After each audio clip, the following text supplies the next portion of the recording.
back to my list here. All right, so who is coming on?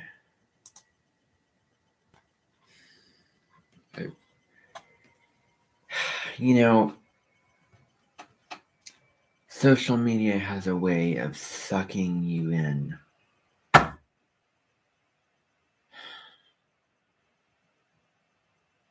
It just sucks you in. You know, it's you know, it's like you see a video and oh wow, that video. You know, I just need purity. I need the simplicity, because then I feel obligated and like I have to watch this because it's there now, and it's like, ugh.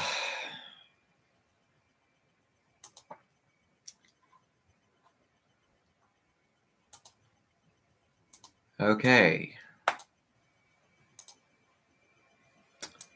So I'm going to try to not watch that, and I still want to use the phone. But I don't want to... I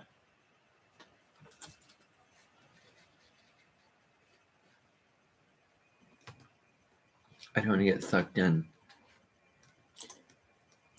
Like, I opened up TikTok and I saw a video by Michelle Knight, you know. And as much as I want to watch that, I sort of have other things. I'm going to get into what I want to get into, but first of all, I want to flip a coin. Just to see what I'm going to do here.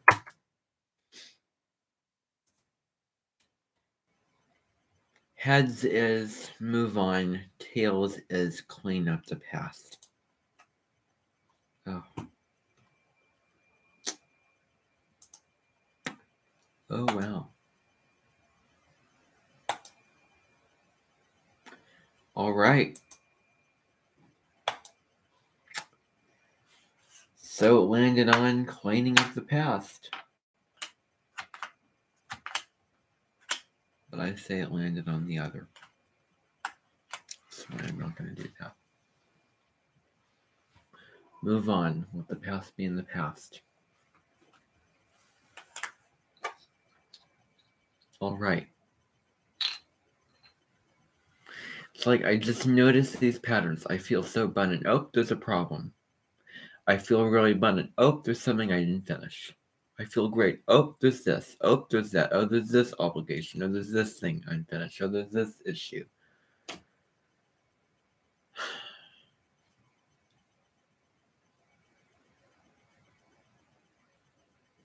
So, I don't choose to get sucked down by that or anything. But anyway, what I wanted to talk about, I titled this live stream, and the universe is a mirror that reflects back to you.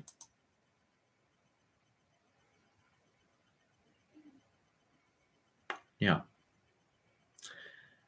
I'm going to be doing a self-expressor, and let me just say the word.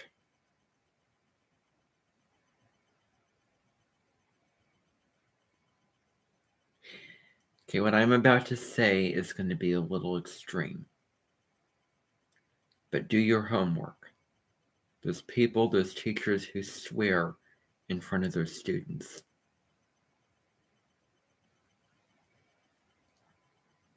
So this should be nothing. But I'm going to be having,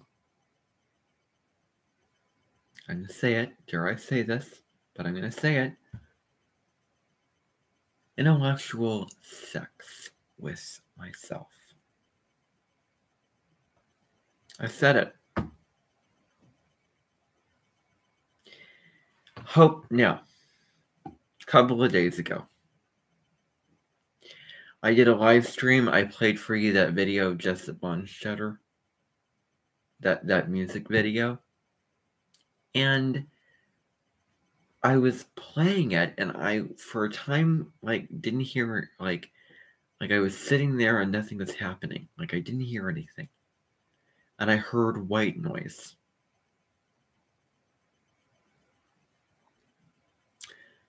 And so I think that YouTube decided, well, we don't want people playing another YouTube video in their own videos. We want to put a copyright, boundary. So I played the video. It was off YouTube, and I was doing a YouTube live stream. So it made it so that when you would hear the live stream over again, it's going to sound like there's a period where there's just white noise. And there is, just nothing happening. My skin is so dry that at this point I'm noticing the peeling, that I can sort of feel around it and then peel this a little bit. That's how dry my fingers are. They're getting better today, and I'm going to keep that up as much as possible. But anyway,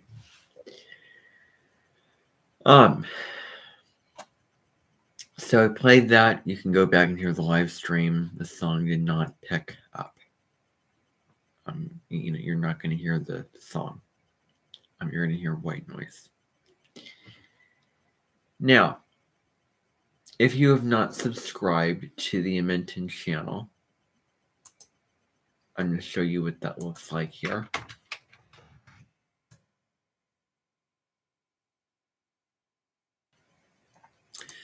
If you have not subscribed to this channel, wait, wrong one.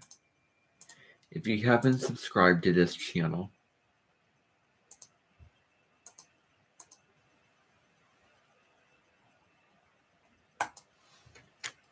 the link in the chat, because I just realized I can't share my screen. So when you click on that channel, I want you to subscribe to this, because I'm going to be putting community posts out for you to see over videos and updates and all those kind of things in this in the community tab. I already have several posts. Several of them have those animated GIFs where you hover over a YouTube video, click save image, and then when you put it in the community tab, it shows it as an animated GIF or moving image, which is really, really neat. So I've done several of those, and those are really cool. I continue to do them. Where I commercialize that particular video.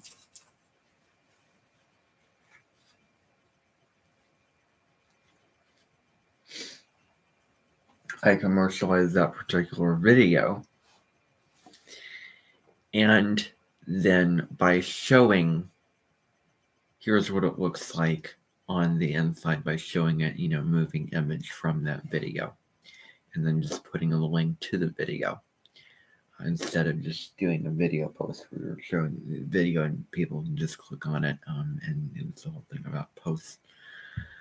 Certain types of posts, there's image posts where you just put image and GIFs, and video posts where you just find a video and then make a post and then, explain why you're doing this, why you want your audience to watch this person, or, or you can literally just click on the video. Yeah, my hands are getting really dry. They're not hurting, they're not burning, they're not stinging. But I can start to see the skin of my hand peeling off because they're so dry.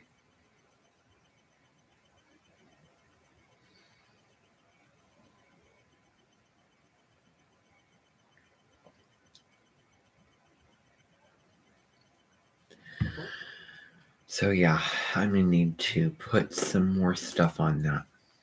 Okay. Now, subscribe to that channel. You'll get the posts. I will put information. I'll give announcements, updates, and show videos. Images as well. personal stuff I wouldn't otherwise share on my main YouTube channel, even though I made a point I was going to be totally free this year. There were just some stuff it's just I don't want to share, and I want to do it in this context where I am free to say whatever. And with YouTube, you do it and you do feel the natural limitations when you know that, oh, I'm putting this out there and it's going to influence how you do it, no matter how hard you try. And you can make yourself so free, but just don't, like push, just be and allow. And, so maybe you don't fully give it real and raw, but you cover names up and, don't share the identity of people. You're not specific about this detail or that detail because you're putting it out into a space where anyone can see it. So it's going to influence your performance and how you present yourself and how you do the video, and what you share. So anyway, so these posts are public, but it's real unlikely that anyone's going to find them. And if anyone does, well, then here you go. You have discovered something. Wow. Really neat. You had the rare opportunity of discovering this. I'm picking my robe again. I shouldn't.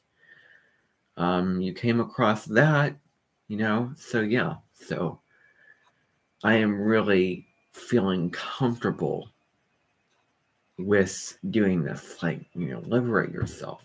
So what if somebody comes across one of these posts? Just and internally I feel good and comfortable about it. So yeah. Okay. So that happens. That's fine. I don't mind. I don't want to make it official and put it out on my main YouTube channel, but if some lucky person happens to come across one of these posts, well, okay. All right. And I'm saying that under a progressed moon in the sign of Cancer, just so you know. Cancer is about, going private and not wanting to show yourself, or going internal and being really sensitive to others. And, like the crab on the beach and being very sensitive to the waves. As the waves sort of come on the beach and they're in disruption. They represent the external environment. And the crab has an internal shell that the crab caves into and goes into for, to keep itself safe and secure and comfortable, and, away from the dangers of the outside world. So, well, not that the outside world is dangerous, but, you know what I mean. So there's powerful symbolism. And I think next astrological year, and maybe this Aquarius season, next Pisces season, and then from then on, I will probably focus on the symbols of the different signs because those are so interesting, particularly Pisces. Very interesting. Pisces is incredibly understood, and we're going to really delve into Pisces and that sign. It is a fascinating sign because it's the last sign out of the zodiac, and we're going to delve deep into the mystical waters of Pisces once we get there, and once we get into that beautiful and delicious Pisces energy.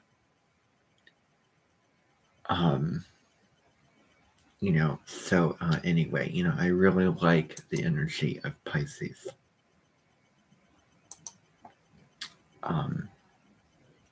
So anyway, one of my favorite astrological energies is Taurus. When the moon's in Taurus, slow down, enjoy life, be present, all those themes. Wonderful. Okay. Now, I'm continuing to go on and on and on and on, so I want to get to the point of this live stream, and that is we are going to be having a Jupiter Chiron conjunction next month on March 11th. And so I was thinking about this. I was thinking about Jupiter in Aries conjunct Chiron in Aries. Now, Chiron is a planet that has a wacky orbit. It stays in every other, stays in, like, I want to say 11 out of the 12 signs for a really reasonable period of time. But then once Chiron moves into Aries, it stays in Aries for quite a long time. And it entered Aries at the end of the last decade, and it's going to stay to the middle of this decade in Aries. And Jupiter is about expansion and growth. And I am seeing dry hands, so I'm going to be right back.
Oh. So dry. Trying to be diligent about applying this stuff. Okay. Now, I'm really wanting my life to move in a different direction. And I'm trying to move it in a different direction. Okay. Now, I was talking about Jupiter. Jupiter expands Aries traits because Jupiter is in Aries. It entered Aries December 20th. It'll be there until May 16th, the day before the choir semifinals. And then Jupiter moves into Taurus. Taurus rules the throat, singing anything that gives you pleasure. And that's great for choir semifinals and singing, because Jupiter is going to make that really positive.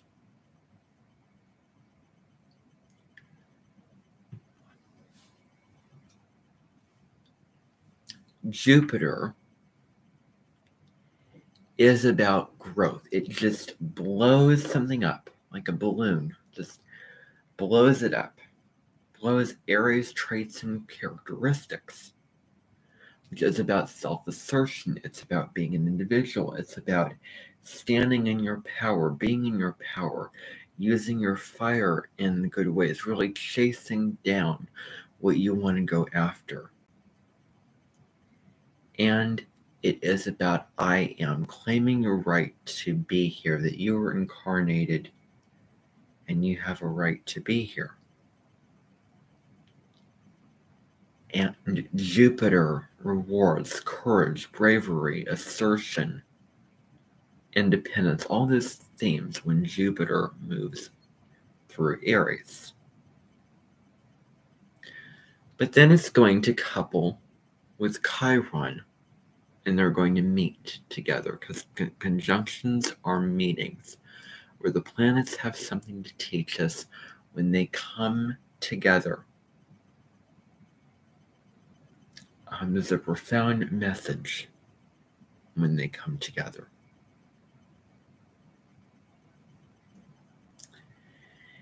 And this deals with an illumination of our wounds, an expansion of our awareness of our wounds from past childhood, from previous patterns, previous limitations that were placed on this. We can't be an individual. I do feel that it's going to be potent for those South Node Aries people. That it's going to bring up past soul memories of early childhood, of past lives, where they have grown up in an environment where fighting to get what you want. It's always about the battle. It's always about that, ramming, rams butting heads.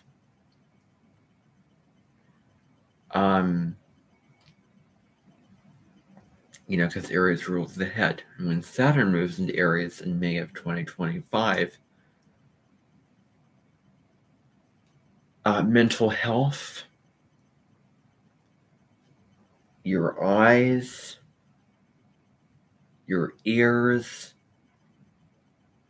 your teeth, your hair, your skin, acne, all those themes are going to really be important because Saturn deals with health issues. It corresponds to health issues. It'll be in Aries, ruling the head. It'll conjunct Neptune in Aries. It's going to be fascinating. It's a whole nother story. That's a whole nother story. But Chiron, it kind of sounds like human. Chiron, I just want to say one more thing about South Node Aries. In the book, Night by Elie Wiesel, there is a scene where he and the other prisoners are in a cattle car fighting, destroying each other for a piece of crusty bread because of how desperate they are. That must feel really karmic. And it might touch a real raw nerve internally for the people who have South Node in Aries. If they're relatively young in life.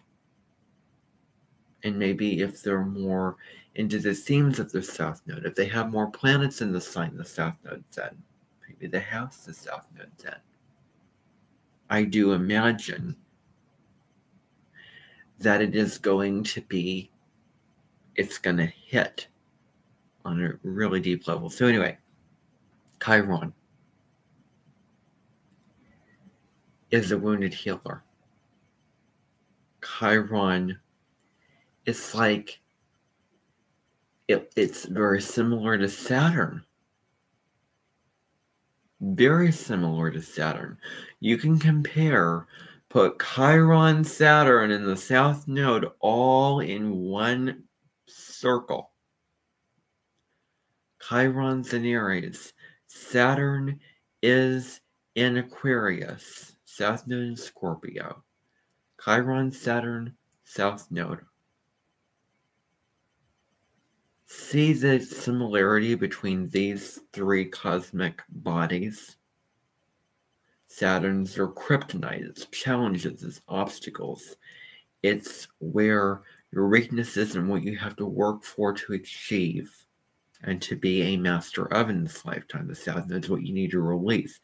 And karmic patterns and, unhealthy stuff and, baggage from the past, bad emotional, memories. Those destructive tendencies that you have or tendencies that pull you down and weigh you down in sort of burdens and where you're stuck in this rut that's not healthy and you need to break out of that. And then Chiron is your wounds. It represents the wounds because Chiron is the wounded healer, similar to the Achilles heel, about getting attacked, and then not being able to heal the wound. The wound never heals. Chiron rules Virgo, and Virgo deals with flaws and imperfections.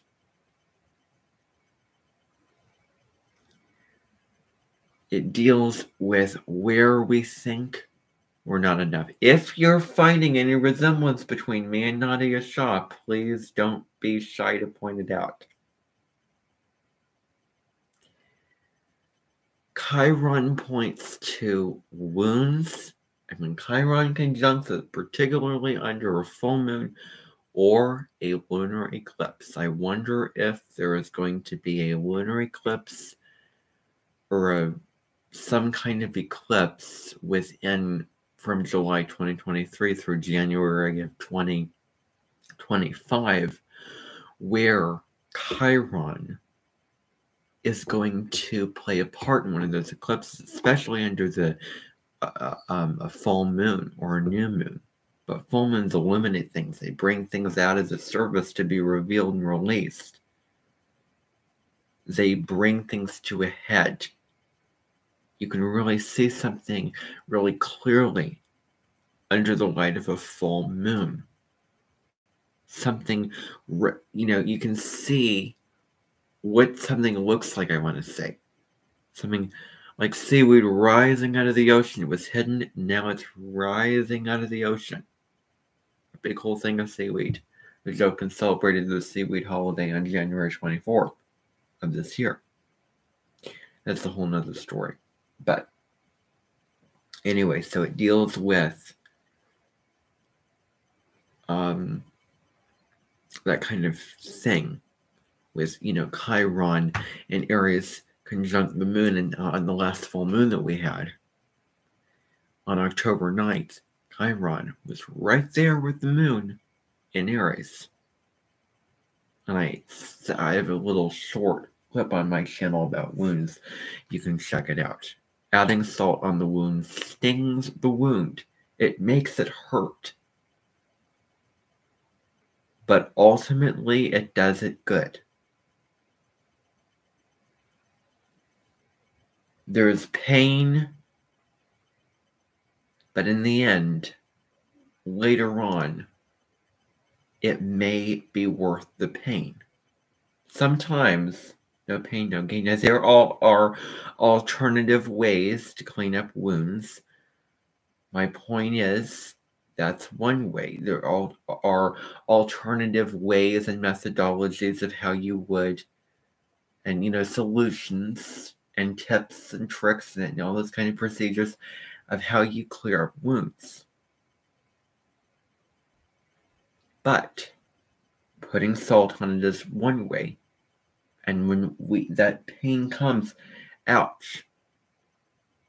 But then it cleans it very nicely. It helps it. In the end, it improves it. So when we say, oh, don't put salt on my wounds, I think that has sort of been connotated to mean something negative. It deals with what is Scorpio energy about. Yes, we have to go through the hard truth and cut to the truth, the dark stuff, the shadow material. Yes, it's going to be uncomfortable and it's going to hurt and it's going to be painful. But in the end, there's a greater sense of empowerment of where we can feel better about ourselves. Of where we go through the cocoon and emerge as the butterfly that's miraculously flying. We need to go through that change and transformation, who said that it was going to be easy or comfortable? Sometimes change may be uncomfortable. Maybe havoc or chaos. Uranus energy. about changing it up, breaking it up. Uranus is exalted in Scorpio. Scorpio is about change, letting go. Uranus, change. And so Uranus can go way to the depths. And wow, innovation, new ideas, revelation. Scorpio, this is how it is. This is the truth. This is what is really going on. You can see why Uranus is exalted in Scorpio. And I'm not making that up. Because Uranus has incredible power in the sign of Scorpio. And so, this is really Scorpio South Node scenes, and this relates to Chiron, of where we can become aware of our wounds, aware of what we're doing that's not serving us. And then take the action steps to fix it. But it takes awareness. And it takes the willingness to acknowledge and the rigorous honesty to face the truth. This is a problem. And I need to fix this. I don't know how. But I cannot go on like this. That's how I was feeling in December of last year. I cannot go on living like this. With the checking, with the repetitive stuff that I do. The rituals that I do. Which some of them are not necessary and are not reasonable or normal. Some of them, like spraying the sink with alcohol if I go to the restroom, I don't want to get into that. But anyway, Chiron's about wounds. It's about sort of bringing things up with the past. Now, I don't know how that's going to relate to my little anecdote I want to say, but that's what Chiron does. And in areas it deals with our wounds of not being independent enough, of not being, expressing, of not being allowed to express yourself, is very similar to Saturn areas. Of not being allowed to go your own way, of our own personal wounds as an individual. Here, and where are we not allowed to express ourselves authentically and live authentically? That's what Jupiter may expand that with the Aries traits. And it may be an invitation. I'm facing this, and I need to change it. I need to improve it. And I need to heal, find a way to heal or remedy this wound. And it may be an opportunity where we're more willing, or if we're not willing, then Chiron comes along conjunct to Jupiter, which is about expansion, and makes it so that we end up having to face the wound. And I want to talk about karma now. The whole conversation about karma goes around, comes around. Saturn's karma. Saturn relates to the consequences, the sanctions of our actions. That's what Saturn relates to. Karma. Goes around, comes around. With a whole way of looking at the world through what is considered the law of attraction. Anything you feel, think, believe, do, manifests. And then it comes back to you and it is reflected back to you from the universe. And yes, God works in those mysterious ways.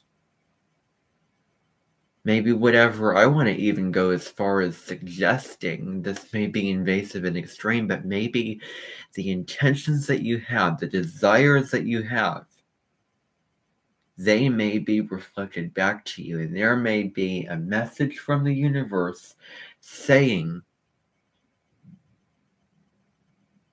if you do this, this is how it's going to look from somebody else's perspective, of where you can feel and experience how it would feel to other people when you're putting out that vibration and you're receiving that vibration, when you're saying these things and then it comes back either to bite you or, reward you or not have too much of an impact at all.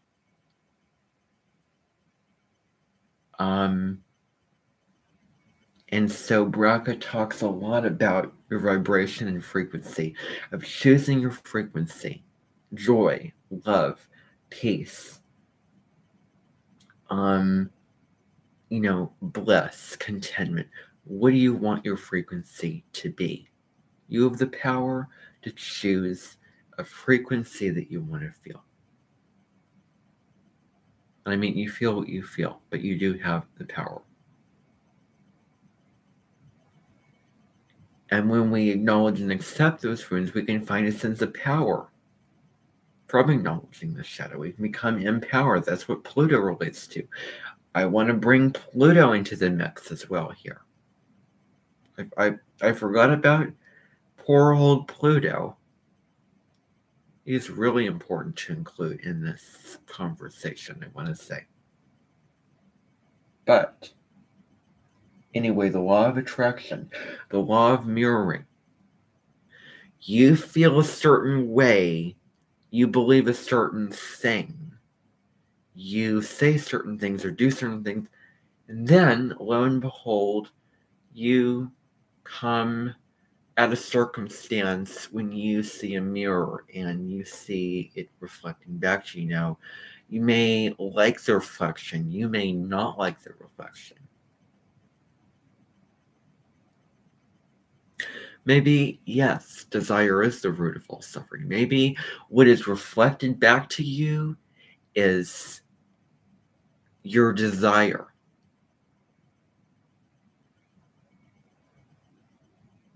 Is reflected back to you in a way, and you never know what's going to happen.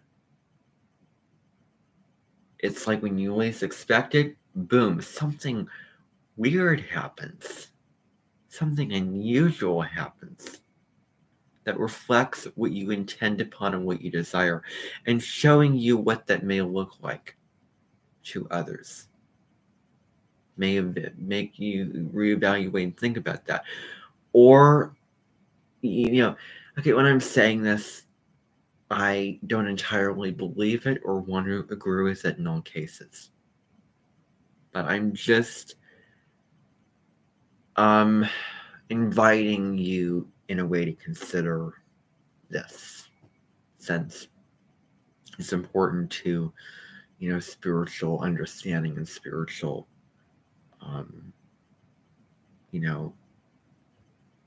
technology or spiritual, arenas and, subject matters and this kind of things. Spiritual subjects.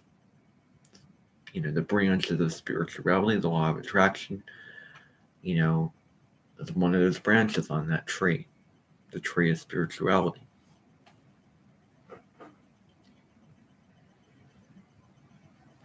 Today when I was eating lunch, I was eating just rice and chicken,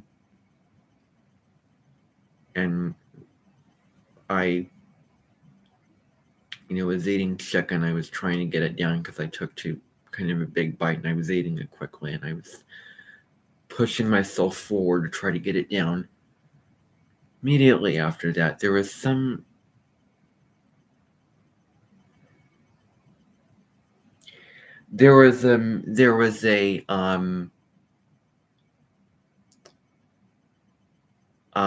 going to say there was a college student,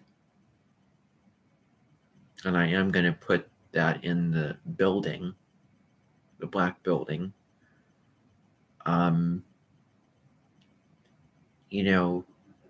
What is the stereotypical male, college student? Do I embody that? Because I've lived throughout my life, and it does seem like you have two different categories. This is spectrum. You have kindergarten, preschool, you're little, and then you have high school, or college. You have that. And then what's in between is really powerful lesson, development stuff. Like where it gets, you have your childhood within here. Over here, you have the two different extremes. One, your childhood's way over here. If you go to college, if you attend it, it's over there. And I'm willing to sit here and truly say that that's what I'm doing. It's not anything to be embarrassed about. No, it's not. No.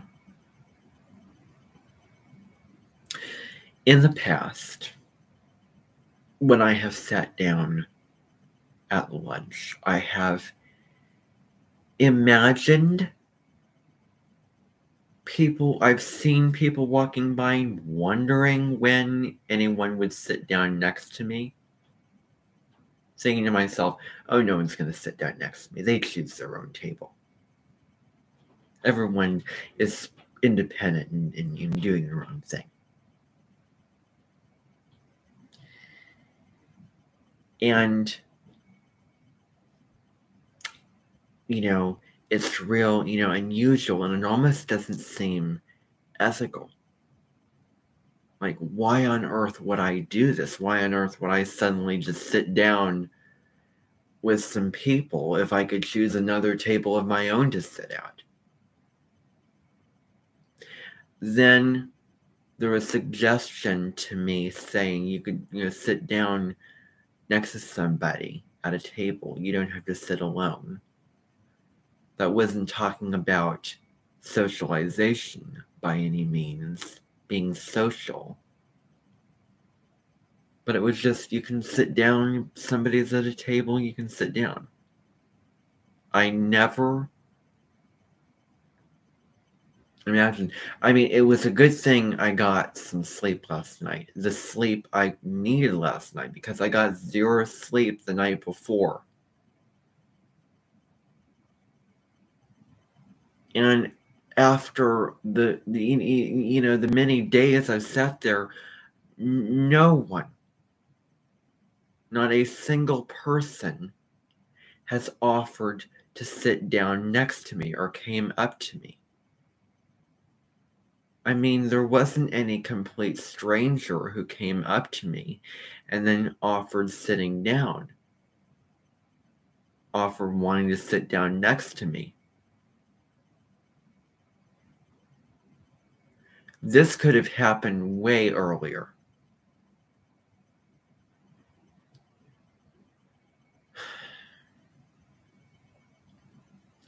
The North Node in Scorpio transit deals with letting go of past patterns, rigidity, fixity, or fixation. I think I made up a word. Fixity is probably not a word. But it is about receiving help, transforming, connecting in a way, merging, having those experiences which are unexpected. They're not, the same old. They bring transformation and evolution in you. The North Node in Libra is about taking South Node Aries patterns of independence. And, I'm going to go my own way. I'm going to do all this. And, get what I want. And, South Node in Taurus is about, being independent and, doing it yourself. Being a farm owner of land in past lifetimes and doing it yourself. of the capability of you going through the process of putting one foot in front of the other and doing it yourself.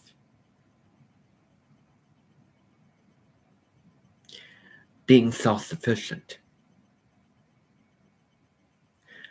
But the conversation about walls, of the, that you're building up walls as not only physical barriers, but emotional, spiritual barriers as well. When you put up that wall, you're closing off from experiences, you're closing off your feminine principle of receptivity. I'm locking myself off. I'm closing down from other things, from, the world, experiences. I imagine myself coming up to people. I actually didn't imagine. I myself have went on an electric scooter several times and came up to, people and just, said hi and did all those things. I was the person who initiated the conversations, and I certainly would not, or initiating the interactions. And I certainly wouldn't do that if I was little, but I have grown and I have become more open and outgoing and social and extroverted as I've gotten older.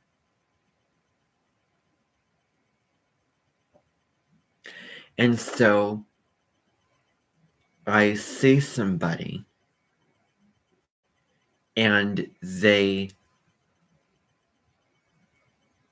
excuse me, but I'm gonna, this may be a little bit inappropriate to say. But think about a wild animal seeing another animal and then running after it, chasing it, consuming it. When I see somebody that follows under certain criteria, or a group of people that follow under certain criteria, they sound a certain way, they look a certain way, they're of a certain age, they're of a certain type of person, they're dressed in certain clothes. When those criteria are met, when I'm going on my scooter out, when I'm going around town, when I see this kind of people that follow under those certain criteria, it is an opportunity.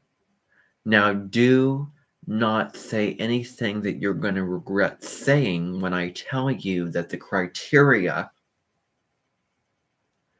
would be male, my age, maybe a little older, but, maybe, younger, teenage, male age, particularly wearing a shirt, shorts, and tennis shoes. And I'm going to be raw when I say that I do associate those clothes with, dare I say, the word sexuality.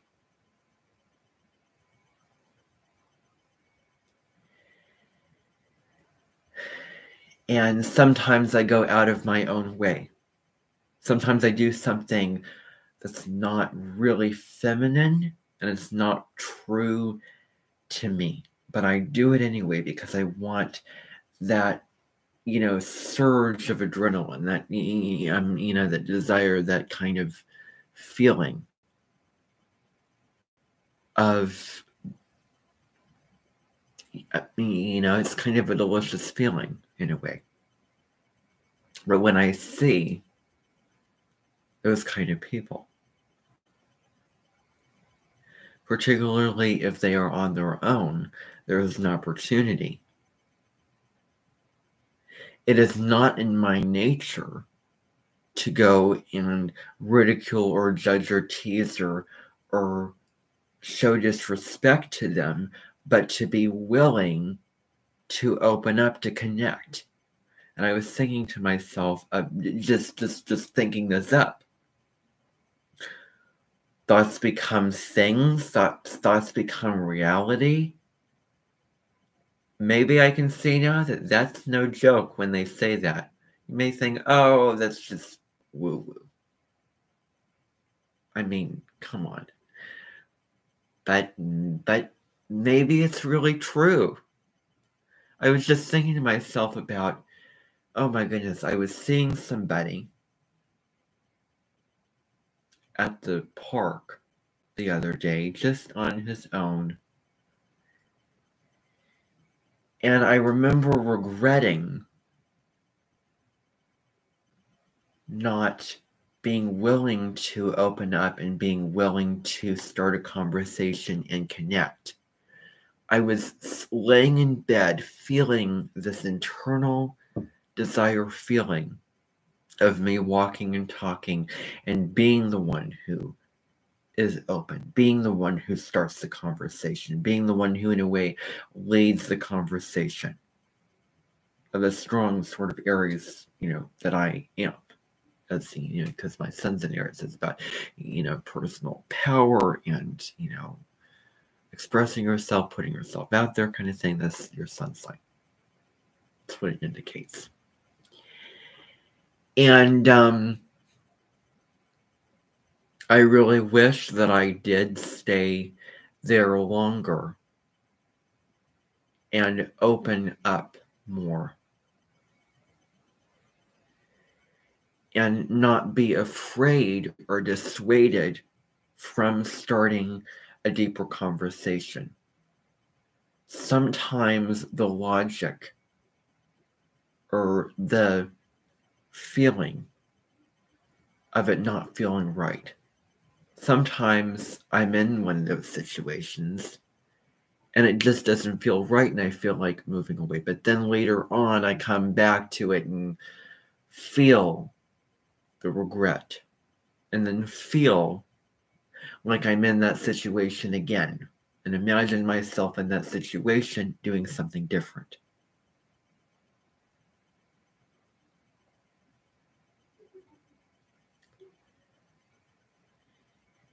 And I notice those thoughts and I notice those feelings when I do feel the feeling of abundance.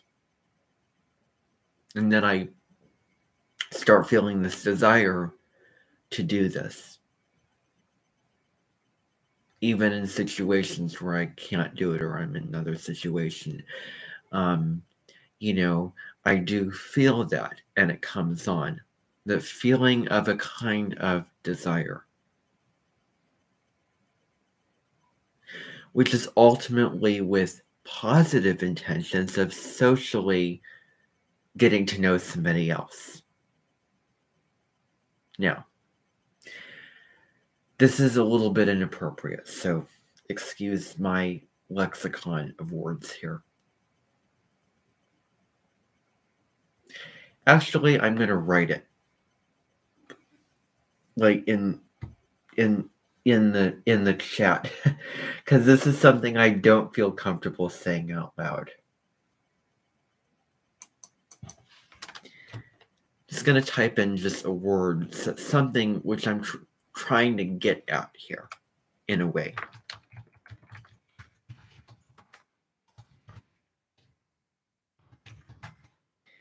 And when you say this, I do not want to see the comments of, wow, that's wrong. Wow, that's not accurate. Wow, that's a little extreme. That's inappropriate. I don't want to hear that. Because it's so obvious that you should already know it ahead of time. That should be a given. It's redundant to say it over if it's already a given. So here it is. This is what I'm trying to get at.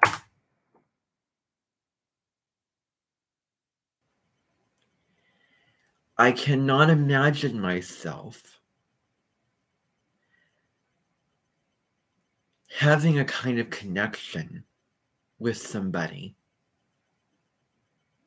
and I bend over all logic and then do something not legal. That's just not who I am. And I could never bring myself to do that. I could never force myself to do that.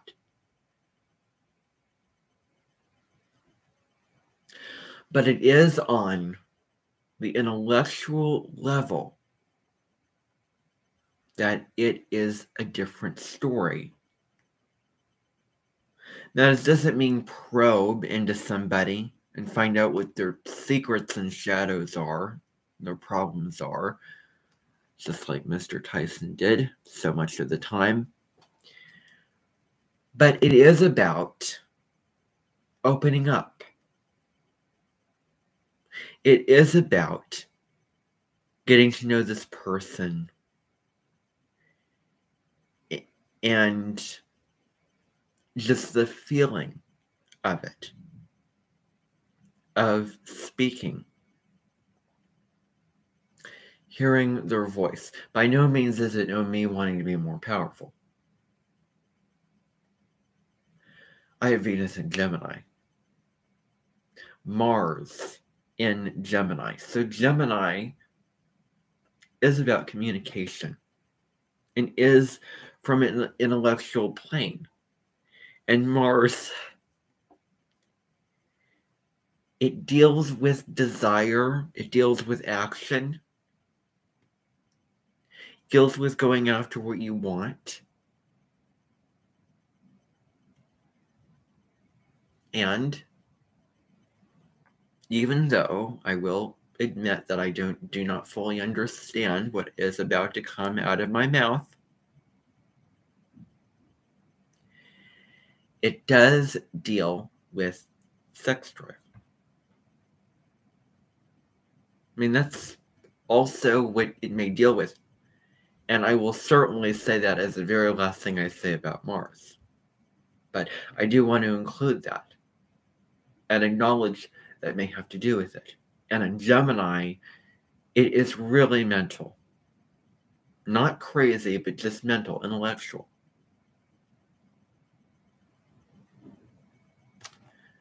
Like, somebody says, oh, that's mental. Oh, that's crazy. Nothing that I do is crazy. I mean, there's somebody who swears in front of his students.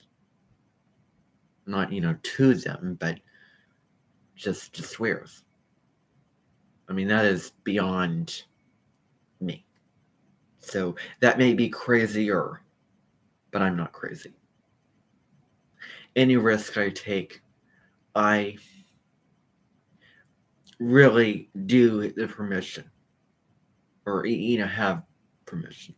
Anyway, I feel like I have permission, and when the North Node moves into Aries, it is going to be gloves coming off,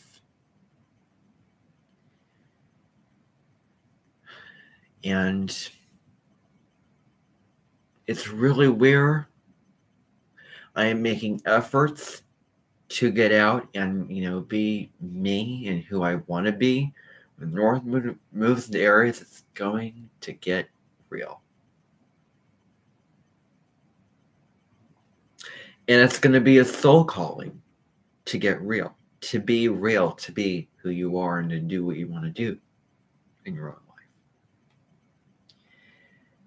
And I'm talking about the feeling that I get to go out and see people physically, search and seek and go up to them. There is a wide, really huge, massive difference. If you say to me, if you ask a question, say, isn't that being stockish? Well, then that would be comparing an apple to an orange.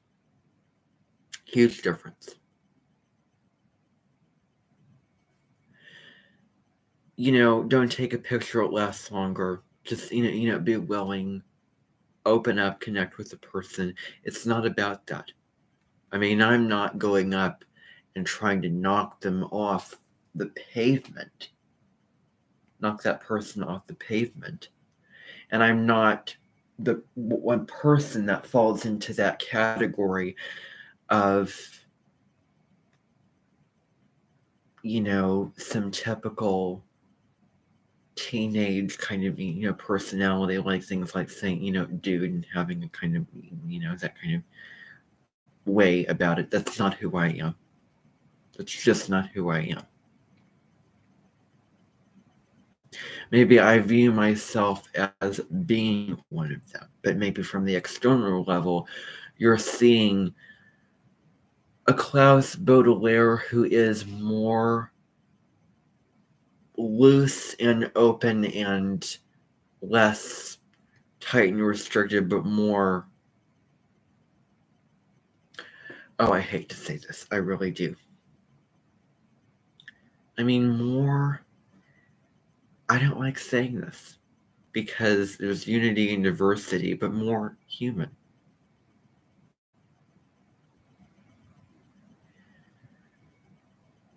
If you will.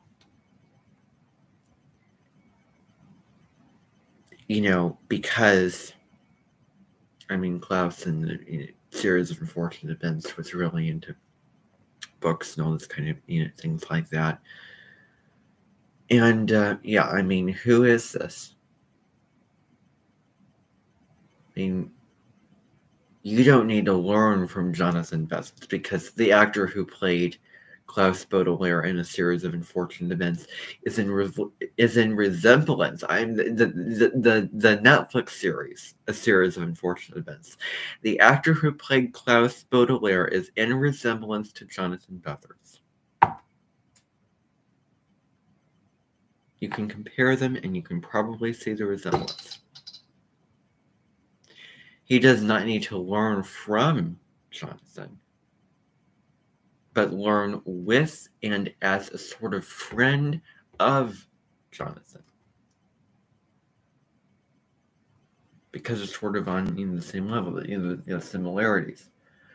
But in a way, that kind of intellectual, inappropriate word is what I'm trying to get at here, but in a more real and authentic, natural kind of way. Not that, some people speak more formally than others. But it is this kind of intellectual word, I'm not going to say it, that is what it is about, even though there are certain features of the body and of the combination of what they're wearing and of the appearance that are very alluring to me. That are very alluring. But it is the intellect. It is connecting on that kind of intellectual level that I'm talking about. And so, in future, I am not going to be afraid. I'm not going to let something stop me unless it just feels unnecessary.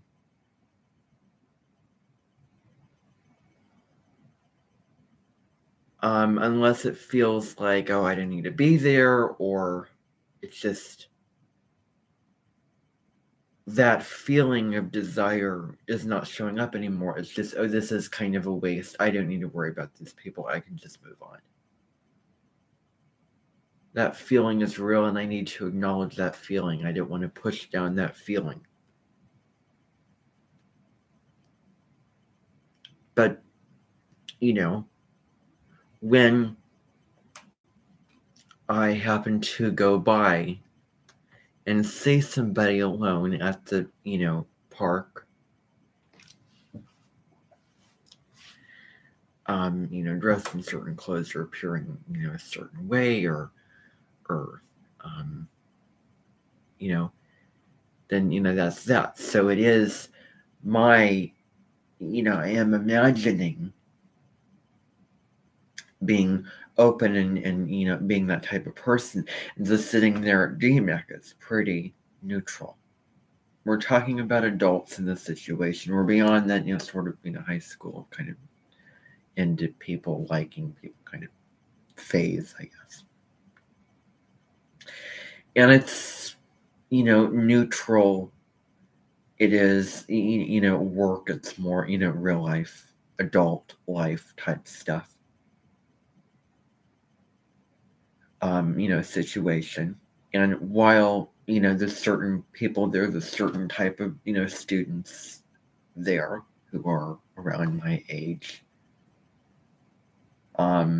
It just feels like it is an adult place, and let's be realistic. Let's cut the desire that would show up in this kind of situations. Let's just say.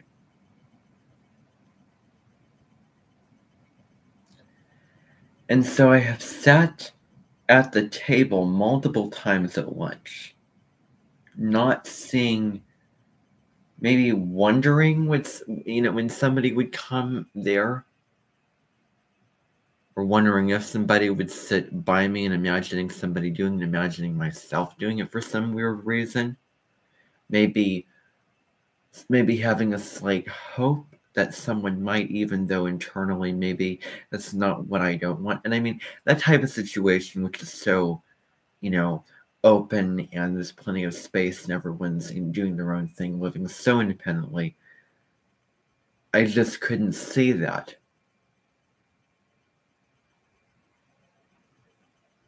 Not until today. And this is something so small. I don't want to make it bigger than it is. But I didn't chase it down. I didn't actively chase it down.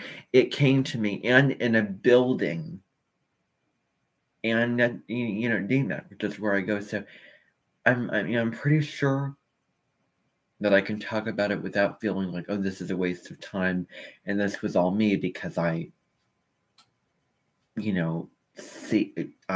actively looked, and I actively put myself in this kind of situation.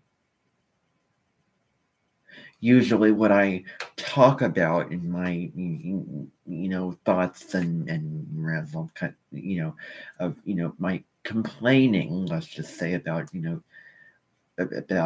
situations or people, happen in school, happen in work, in the workplace. If school would count for a workplace. So all that is to say that, lo and behold, I was sitting having lunch, and somebody came to me and sat down. And I'm going to be honest, but I am not going to bow down to feeling how it feels and then getting that karma that I was talking about earlier. Like, I hope that there wasn't some spirit up there saying, well, I'm going to show you how it feels. See how it feels. Well, that's how it feels if you do this. Like, no, I don't want to believe that. And I do not want to bow down to that. Because I don't want to be a victim, and I don't want to, complain about it. I don't want to make it wrong. I want to say that this is arbitrary.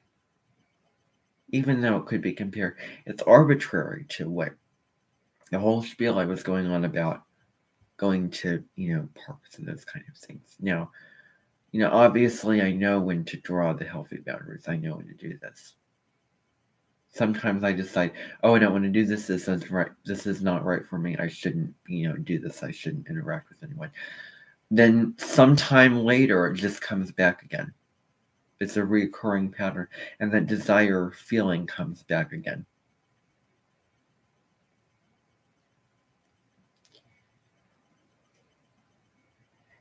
I'm pretty sure the North Node is in Scorpio, which deals with...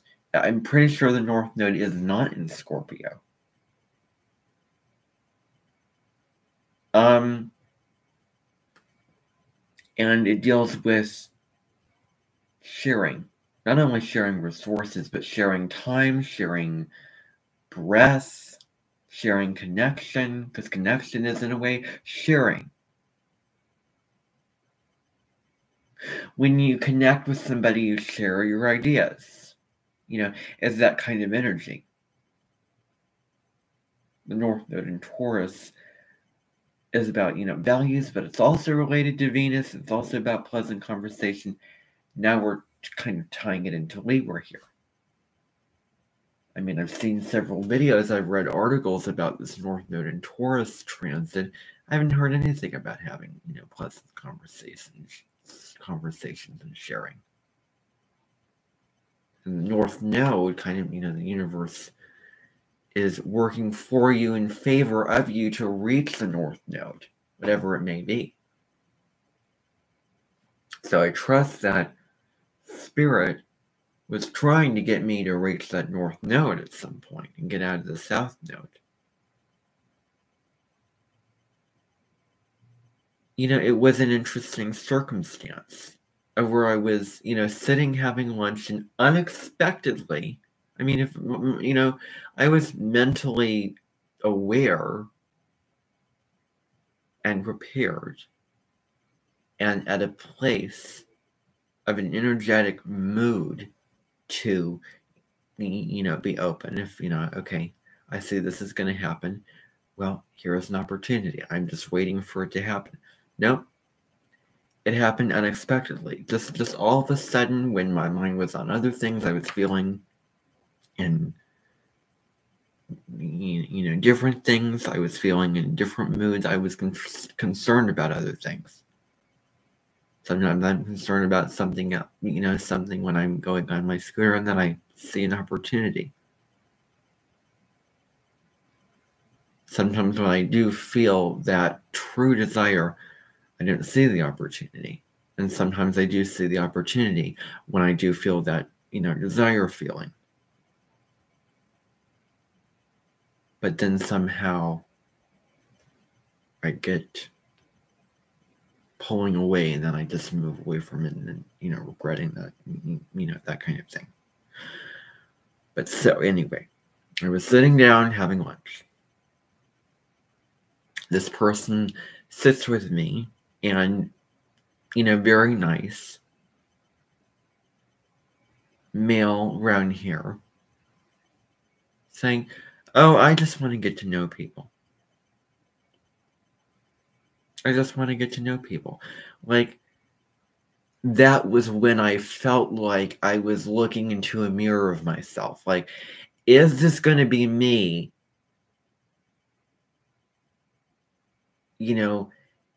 And is this going to be who I will be when I will continue to do all the things I do when I see, this kind of people, and, go up and do that? It is not in my nature to say to somebody, "Oh, I just want to get to know somebody. I just want to get to know you." Like, that's not my nature. Sometimes I imagine myself doing that just for the, heck of it. That's not my nature. That's not me.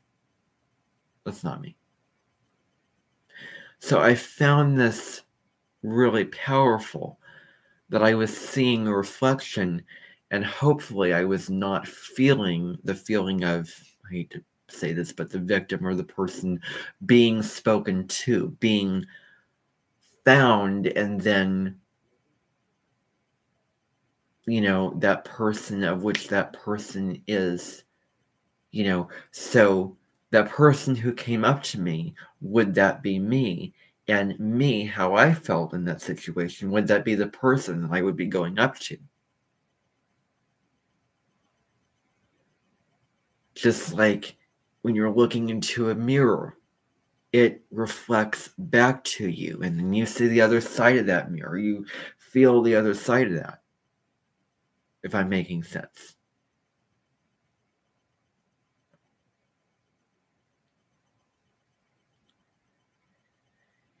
And I'm not going to sit here and bow down to saying, "Oh, well, I felt like a victim. I felt, shy, whatever. Well, now I'm not going to do it because it's wrong," and all those kind of things. I don't want to say that because the person's intentions were really positive.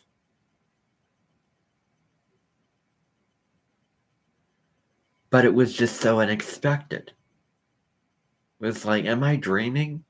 Is this is this the reality of what's going on right now? After this person left, I kind of did this, like pinch myself, like when you do this or pinch yourself to make sure that you're awake, just for emphasis and effect. But so this person who I didn't know, who was a stranger and moving into the Aquarian age, well, stranger? Yeah, I don't know. Let's rephrase that and let's change up the name or reframe the name. Let's just say maybe neighbor or something more positive. Something more high vibration. Something more at a soul level where we're connected to other people instead of the ego mind separating ourselves from somebody else through the ego. I am separate from you. This does not involve me, like that whole egoic thing. And so I am going to use a wording that I do not want to use because I don't want to be a victim. This is not about being a victim. But I am just going to throw it out there and suggest, in a way, offer up this, which is, I'm going to try to say this as unemotional. I'm going to try to say this in a way that would be a positive.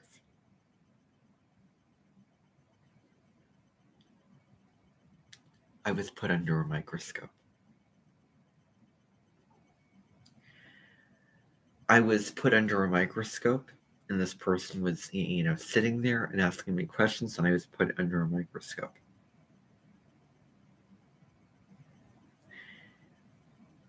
I might as well have been in an interview, a job interview.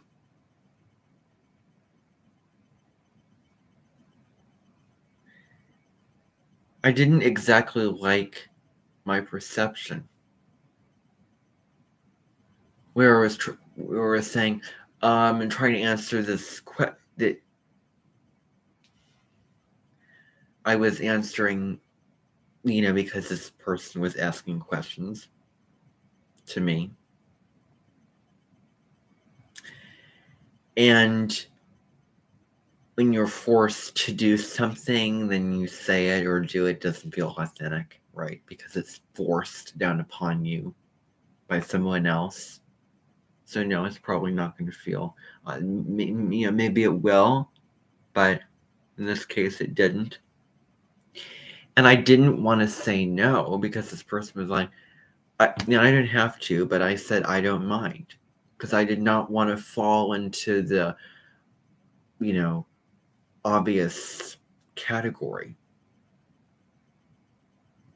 This could have happened earlier in my lifetime. Let's just acknowledge that.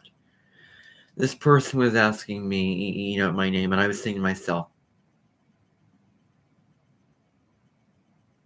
I could have done this in my own way multiple times in the past when I was going to parks and stuff, seeing people. Why didn't I do this?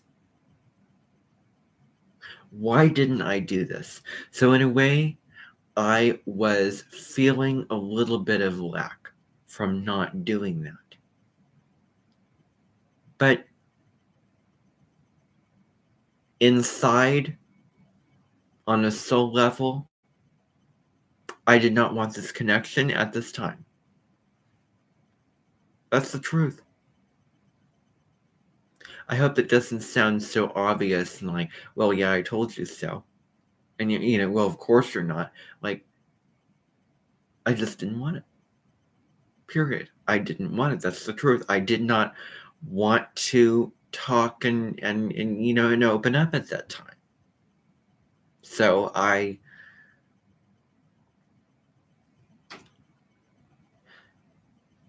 was, I was sort of giving gestures saying, oh, well, I'm going to have somebody coming in, which I don't want to get into.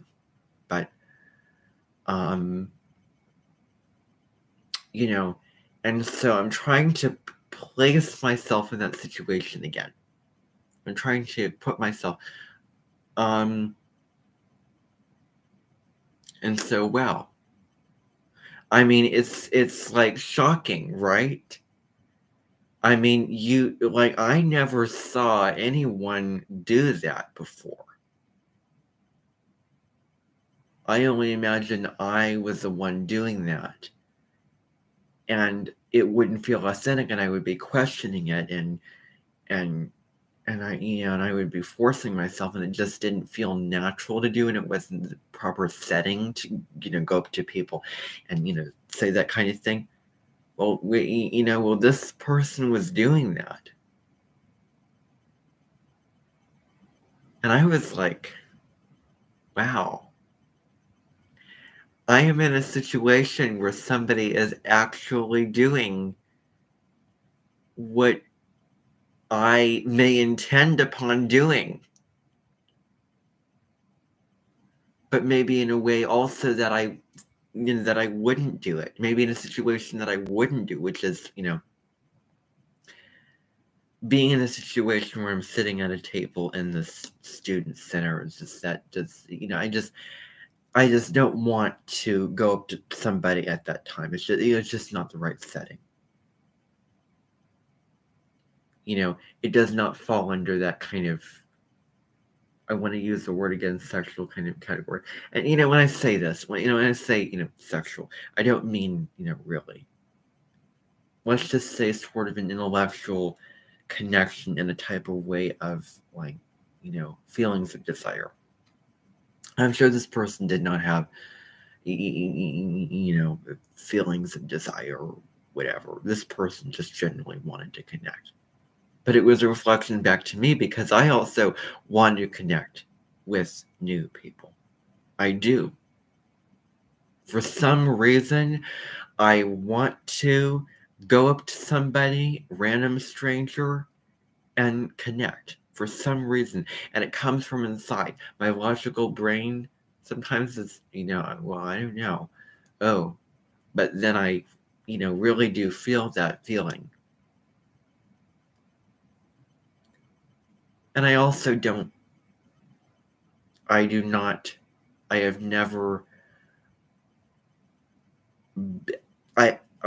never stepped foot onto a skateboard in my whole entire life. And I won't do that because I would not bend over backwards to myself and do that. However, there is this area that I go by on my scooter, the skate park here in Indianola. Somehow, that's also very alluring. That somehow, that particular place is really, it is where I feel called back to go there again to see if there's anyone there. I mean, there's something about parking the scooter, walking into this, moving yourself into this, and then moving yourself up to somebody who would be, who I define, a certain way as, kind of, like sexual kind of, feeling, or, what I can gather, or, what I, and sort of infer about the feeling of being, of, sexuality, that kind of thing like that. And, going and connecting with that person or those people. I mean, even if that particular crowd is against my better judgment, or rejects, or I don't know. And even though I do feel that negative feeling, that negative self-perception, and I know that it's not right, and I know that it's not best for me to be in that situation, and I'm not being true to myself.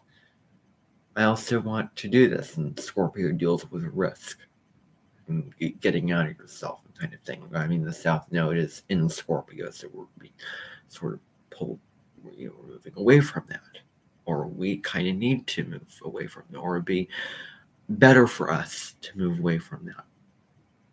Move away from those kind of, the desires and risk-taking and all those kind of things. Of the Scorpio themes, basically. The South Node's in that sign. And so this was really surprising. This was, this small situation, this small instance, because that's what it was. It was super small. It wasn't anything big. But it was, kind of potent in the way of being a mirror.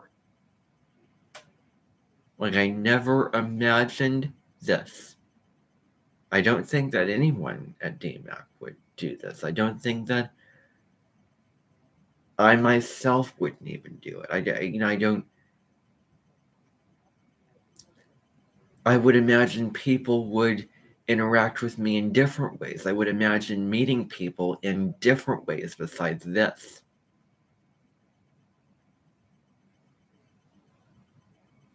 And was this, trying to explain this the best and, most visceral, I guess, way of explaining it as I can, was this the universe speaking to me in a way of exposing me to that feeling of being the one who is spoken to in the way of sitting down and being the one who someone comes toward for reasons of wanting to open up and connect, being a random stranger. That's another key piece of this. Being a random stranger, because that's who this person was.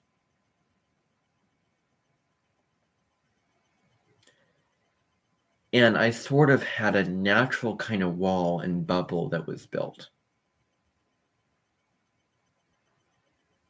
I knew that I wanted to do certain things, but I didn't want to feel that same way I did. And I was like, underneath, internally, I didn't want to be in this situation. I did not want this. I just wanted to eat quietly and sit alone. I didn't want at that moment to connect, and it was just random. And I've never experienced somebody moving themselves into this in a way of being domineering and being assertive and confident in the way of initiating the kind of interaction or conversation in that type of way before. I mean, certain people in passing or just say hi, or really, more subtle in their interactions. Just just out of common, organic interactions. Like if you were walking down and seeing somebody and they say hi to you, or you say hi to them, or if you're, I don't know, sitting in a classroom and somebody asks you a question in the classroom.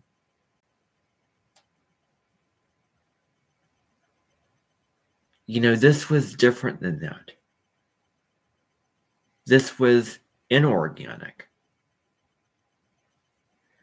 where it was purposeful and intentional in the way of it not being in passing, in the way of this person purposely kind of seeking me out, and all of a sudden sitting down and wanting to talk to me.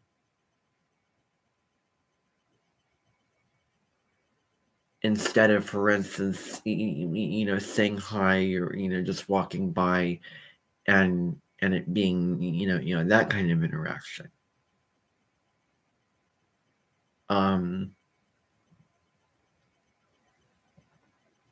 Where, I mean, like I'm trying to find the best way of explaining this as I can.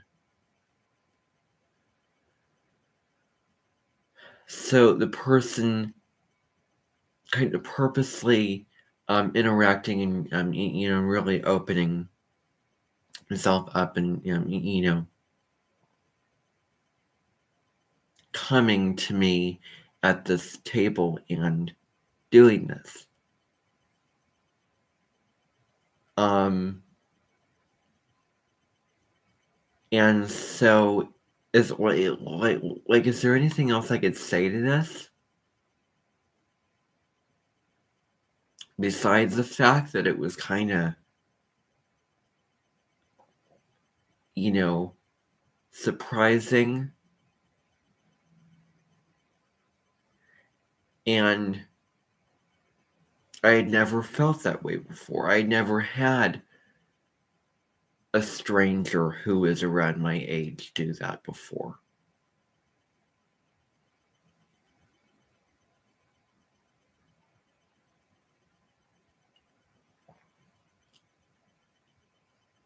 And then sort of,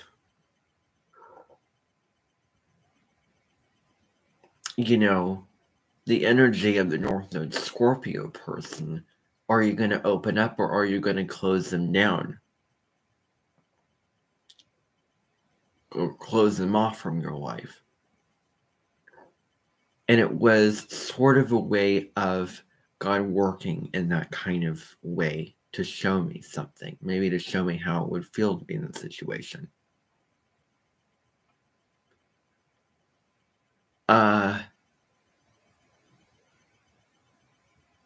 And I was, trying to answer this person's questions of, when he was asking.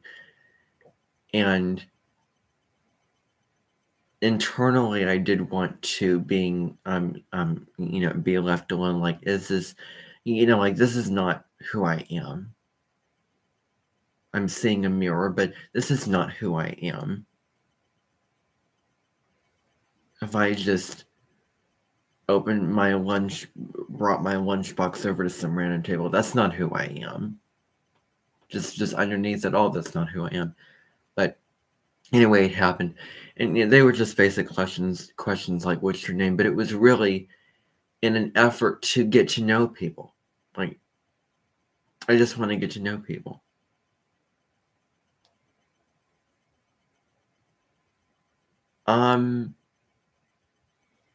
And, well, nobody else has done that, and I wonder what others, were thinking of that. And it's almost admirable, and I'm almost sort of drawn to this person because he embodied something that I am, but I'm not because, his personality and ways are different than mine. But in a way, it was almost, there was an attractive element to that.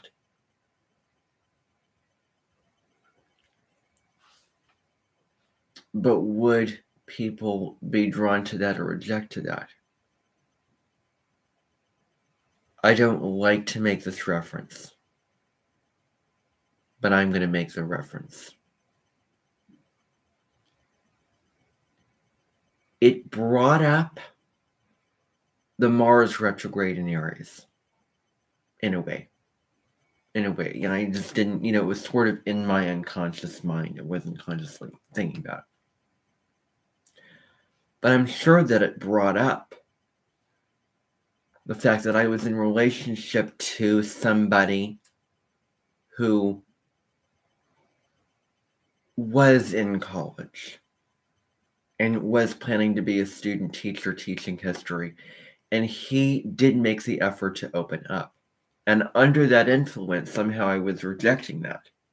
Somehow I felt like even though this person, even though you're just opening up and connecting and having good intentions and having a nice conversation, why do I feel pulled away from this? Why do I feel not myself? Why do I feel like I want to be left alone? Why do I feel like I want to, like I feel overpowered?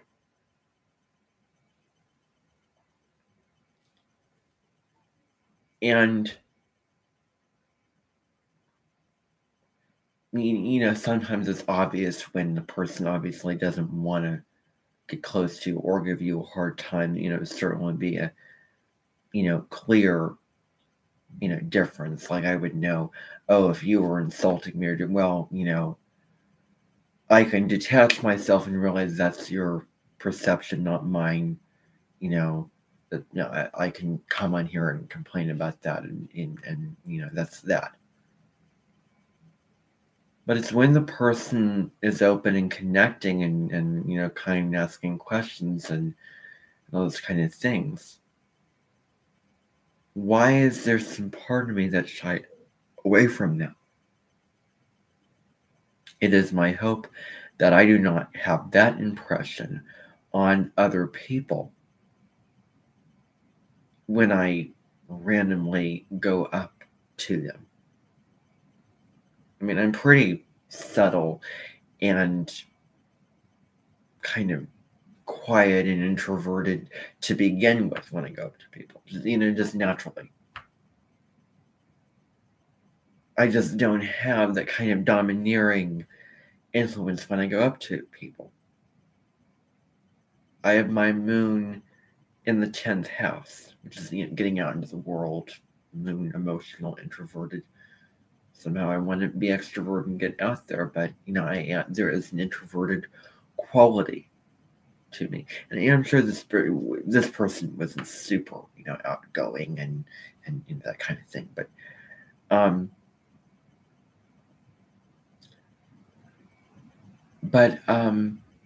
I'm sure that this meant something. I'm sure that there was a reasoning behind this. Then I was eating, wonder what somebody was thinking. Hate to say that. But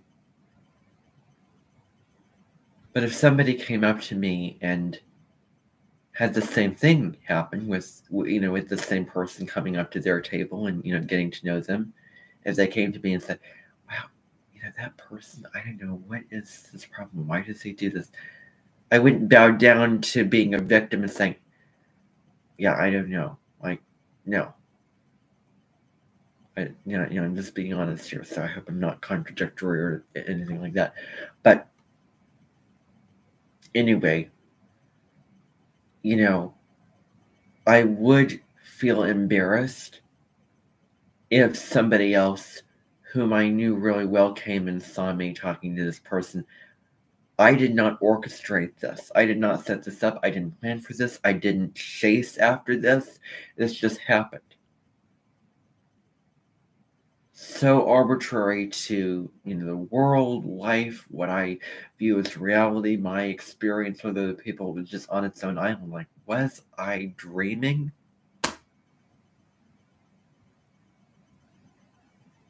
Like, was this really happening? And saying to myself,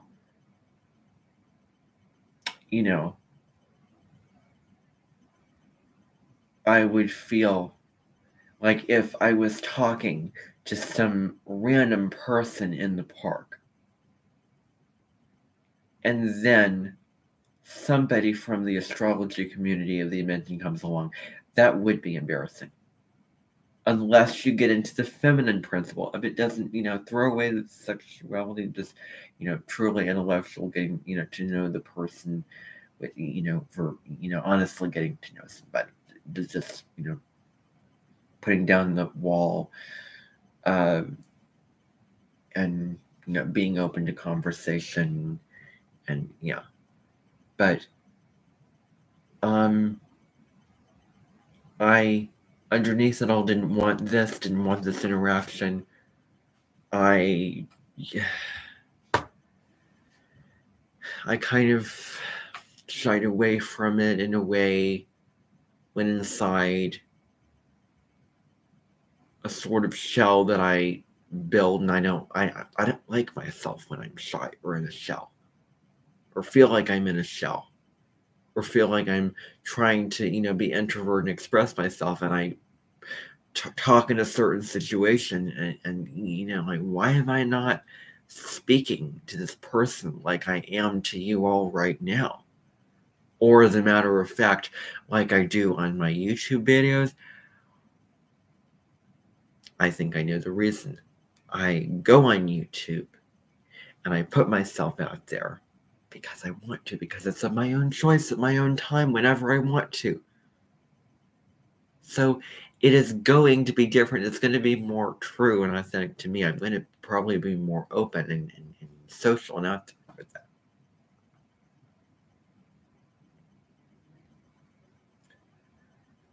But I did not orchestrate this.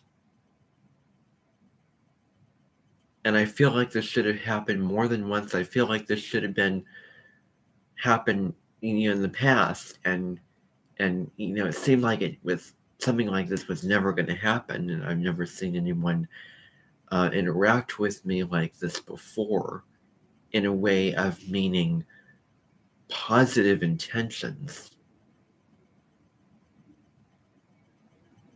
I've came across people organically in passing, and they say, hey, dude, what's up?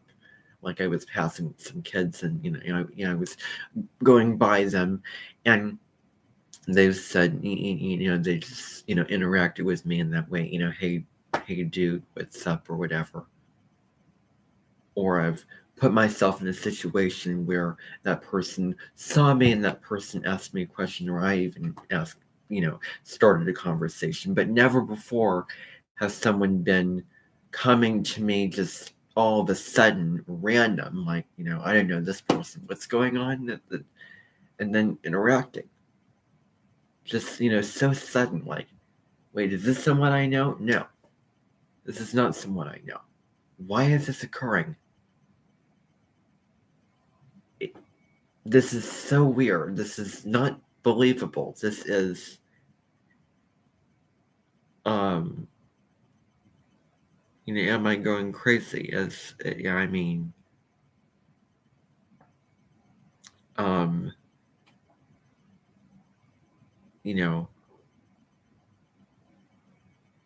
Why do you want to sit by me when there's other tables? Why are you suddenly coming up here and interacting with me? This is me. This is not to say that I am, in saying that, I'm going to say that what I'm going to do, what I'm doing with interacting with, people is wrong. It's something I'm not going to do. Although I do want to bring this to the surface and, make it conscious, let's say, that I was kind of questioning that in my mind. And then I could see the sensitivity. And, when I say this, I can see the being sensitive to others, people, just as I am sensitive when I'm around people. I'm sensitive to their, needs and their sort of, perceptions, of me. And yeah, I'm sensitive of that. I'm aware of that. And this person was aware of that. He wasn't just, being just impulsive, not caring. And I remember being in sociology, hearing about the teacher was saying, talking about the looking glass perspective, talking about how I would perceive you perceiving me. and I perceive myself in a certain way when I'm in different situations. In that whole sociological conversation of socialization, that whole thing, and what I learned about that, in conjunction with this, that's a synchronicity. That is a synchronicity, a meaningful coincidence. What I do, what I intend for, and what I in a way desire, and this happening is a meaningful coincidence. And I'm inclined to think this isn't just a random occurrence. It has to mean something. I'm sure it has to mean something. Anyway, when I sort of suggested to the person, oh, someone was coming, I sort of wanted to be left alone. I did not want to make it obvious and fall into that being a victim and, being that person who pushes people away and who, rejects that person and gives the signals of wanting to be left alone. And then making the person feel guilty, or, when other people, show those signals or, express it, then I feel guilty and I'm, the one taking power, or I'm a power monger, or what am I doing? This is unethical. This isn't me. This doesn't feel true to me. All those questions I get in my mind when I'm in this kind of interactions with strangers, and I, get to, open up and initiate the conversation. They sort of say, I suggest that they want to be left alone. And I have had a couple interactions, as I say, or some of them have said, some of the, kids said, why are you following me? Why are you doing this? Not my intention. It's clearly their reflection of them that I may be stockish. Because I'm not stockish. I'm pretty subtle. Where I sort of go around the person, sort of ease my way, not just coming in purposely and then presenting myself in that type of way. And then, purposely, seek after and give that impression, purposely and intentionally against my better judgment. That's not what I do. That's not who I'm going to be. And if anyone refers to me as that, and if anyone says, oh, look at that person, he's, follows people, well, that's a reflection of them, not me. I know what I'm doing. I have intentions. That's not my personality. That's not who I am. Not me. That's them over there. Not a group of people that that's, really true to me and that I would want to associate with, despite being drawn to associating with that group. Like, there are some groups of people that even though I don't want to associate with them, somehow I do.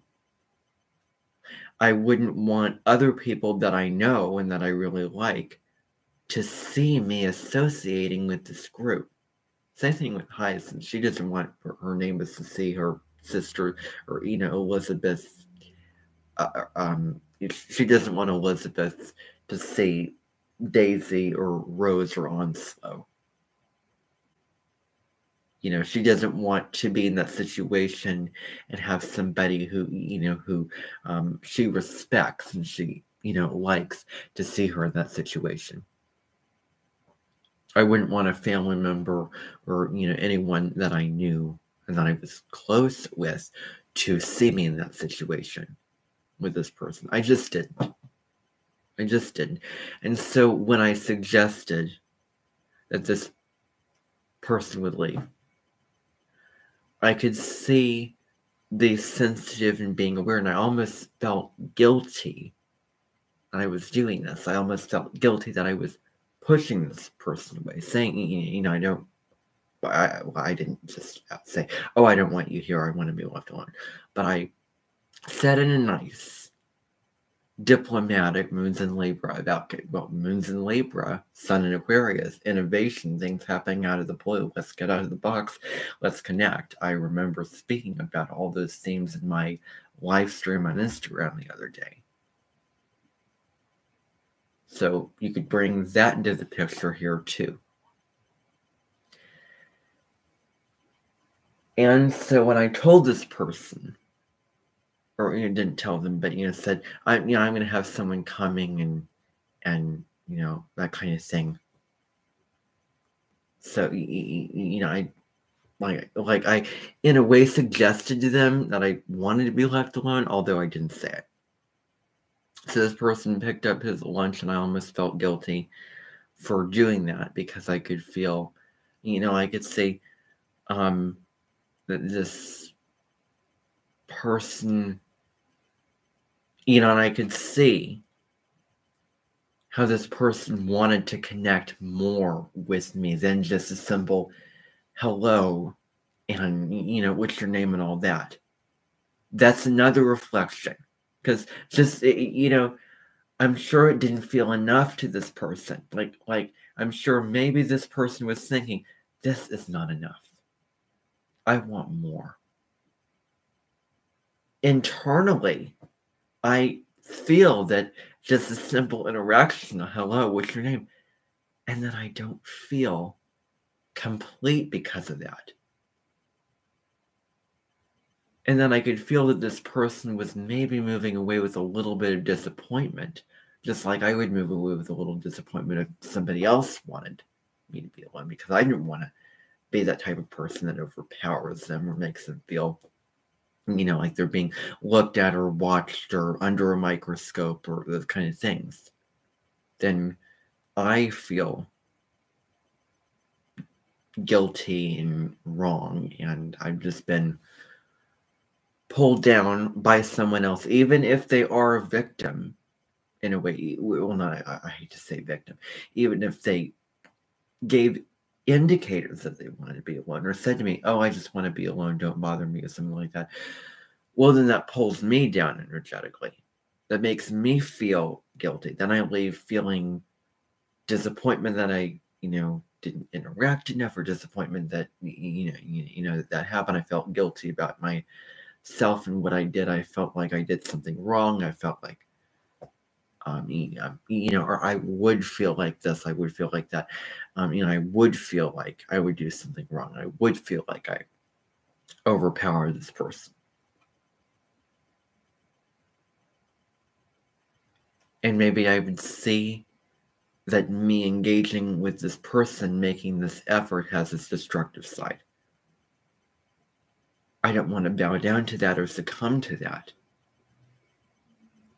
And then go through that whole cycle of, okay, I feel these feelings of guilt, or this whole, cycle of, okay, well, I'm pushing limits here. I'm going too far. I need to stop. Like that whole cycle. And then the desire comes back. Like I don't want to feel like I'm, sometimes I feel like I push limits and I do something that was wrong and that was a risk that I should not have taken. That I did that to myself, whatever. Anyway, I was thinking to myself, as the receiver, isn't that enough? I mean, it is a student center where people are eating, buying food, and you're sitting down and asking me my name and who I am and where I'm from. And underneath everything internally, not my ego or not what I wanted to believe, but an internal feeling was saying, isn't that enough?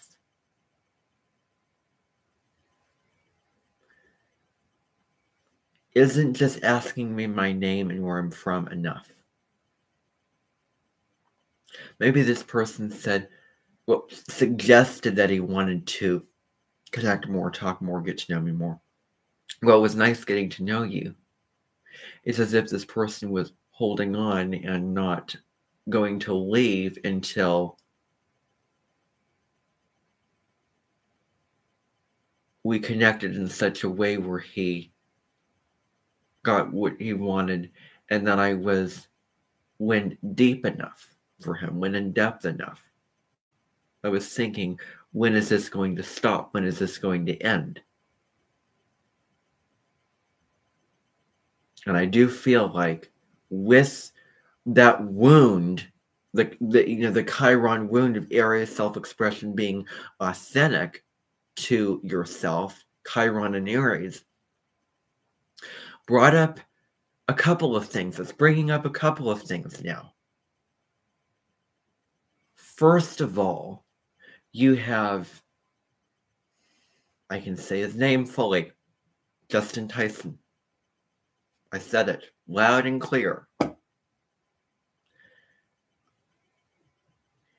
I rejected sitting there,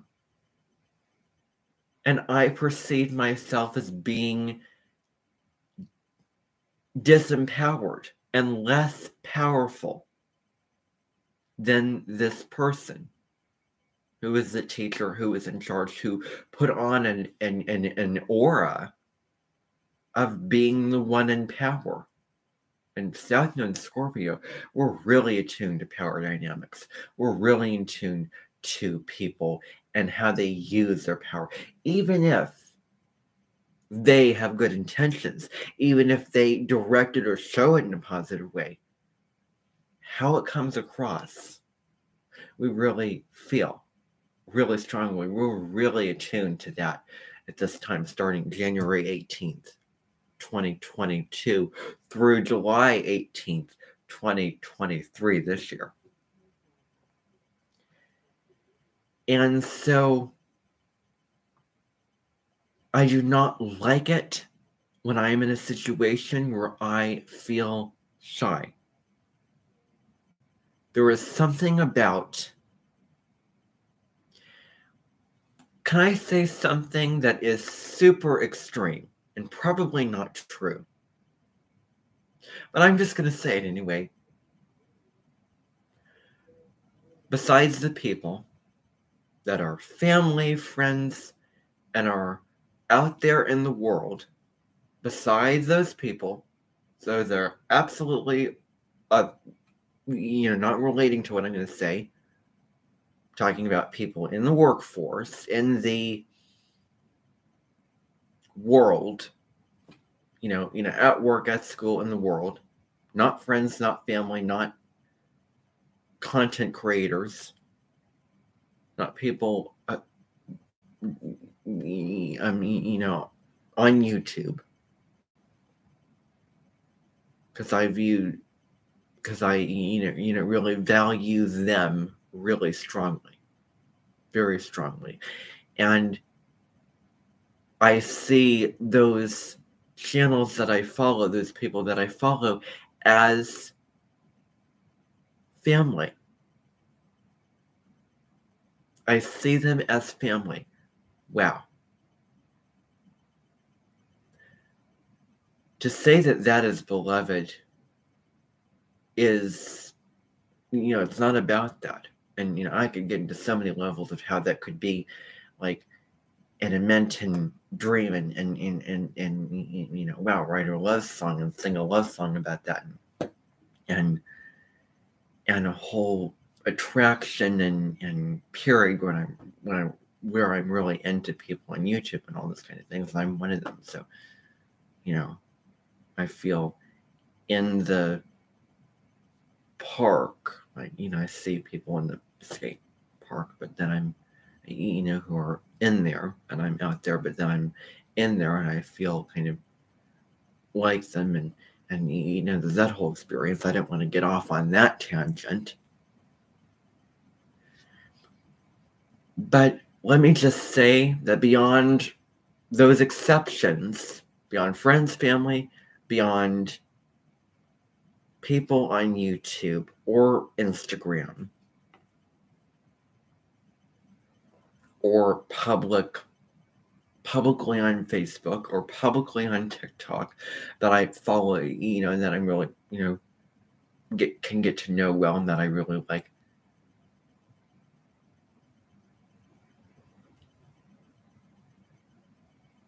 I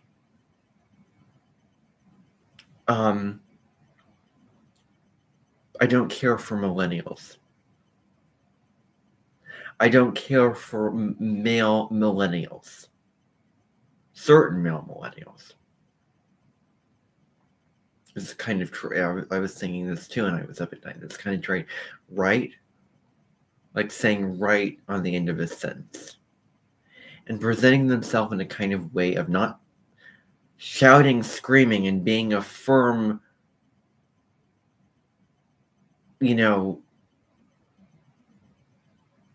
dictator, which suggests who my 5th grade teacher was.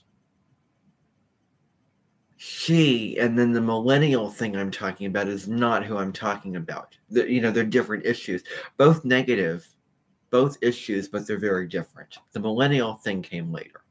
I watched a video by Teal Swan about, millennials, of how they were, disempowered, or, trained into a certain way, or maybe trained into being, oh, I'm the best, amazing, I'm this and that, and being put in an environment where they weren't allowed to express themselves and do what they want to do, and go after their dreams. And so, if they're sharks, I'm going to be a shark too. And then putting themselves into the workplace, carrying vibrations and frequencies, and putting a spell and a message out to people that I am in power, I'm in control. And there are certain people that I see, even though they have positive intentions, all those kind of things, but they do take that power. They do have a considerable amount of power by just simple things. By just speaking and asking questions. I mean, there's nothing wrong with just getting to know somebody, but you can feel that they do have a sense of power.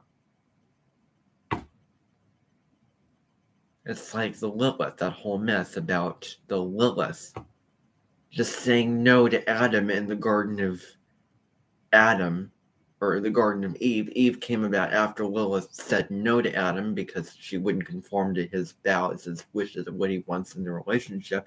She said no, and just like that, she was cast out of society. Just by saying no. Sometimes just by presenting herself in a certain way, speaking in a certain way, doing this in a certain way. Well, it comes across as, people reject that. And I have Lilith and Gemini, and all my talking and all my jabbering and what I have to say. Maybe you're sitting here rejecting all this talking that I am doing. I'll try to finish this because I really want to get this done. But things just come to me, and I'm just going to allow it to come and allow it to flow. And my final note about this is, sensitive to power, just feeling that the person wants to, in a way, kind of get in there and, get to know me. And when you are in a situation with somebody who wants to, if you're in a situation with somebody who does want to get to know you and really sort of pushing themselves to get to know you, who's a complete stranger or who's someone you know,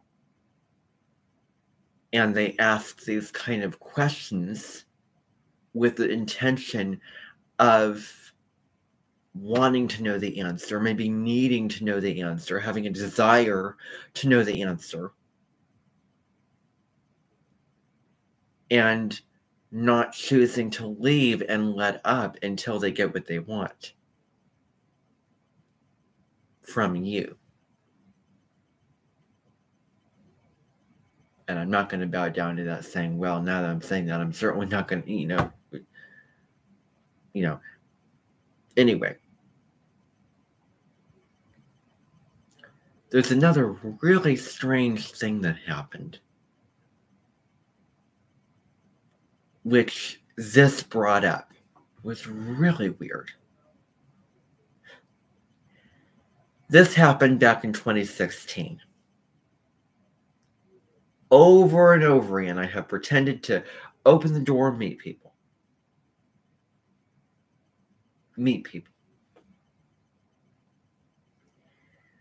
connect with them, say, and get mad at them and pretend that they were real. Pretend that they were real. Just for the fun of the drama.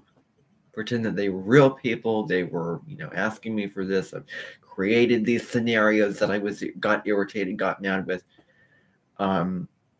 Created them in my mind. Imagined it.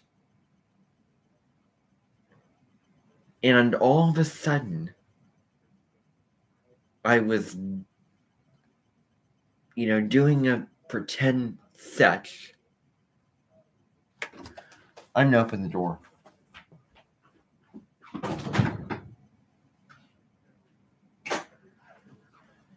So as I was saying, I will end this pretty soon here. Anyway, this event happens.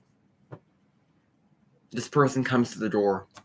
Comes to the back door, not the front door, but the back door of the house. And I see a shadow. And I think, what is that? I open the door. Someone was there who came in my own backyard and asked me as a random stranger that I can say this because I will never do this, and I think it's kind of wrong. So I can say this. A random stranger who I didn't know coming to my own backyard asking me, a random stranger, hey, can me and my friends use your yard to play? And I was taken aback, like, wow, I didn't expect that. This was really shocking, like, wow. No. I told this person, and I wish with this situation that I could have been more assertive, saying, oh no, you're not going to do that. And, oh wow, being in character while literally speaking to somebody in my real life. Oh my gosh. That probably would have been wrong, or, several things about that, but oh my goodness. And in a way I was trying to be that, but, obviously wasn't. So, I told this person no because, this was crazy. This random stranger telling me, asking me if his friends could be in the yard. And, and then shouting to his friends, like, is this in the movie? Is this real? This is unbelievable. Then he just left the stairs, walking down and doing something which is a real pet peeve of mine. So, going, what? Like, when people shake their heads and say, like, do this, what? Like in disbelief that, that I may have said something that may be, rude, or, and then they like shake their heads in disbelief like that, and, sort of turn the other cheek and do that. That's a pet peeve of mine. I will tell you that is a pet peeve of mine, and I do not appreciate that, and I will not tolerate that.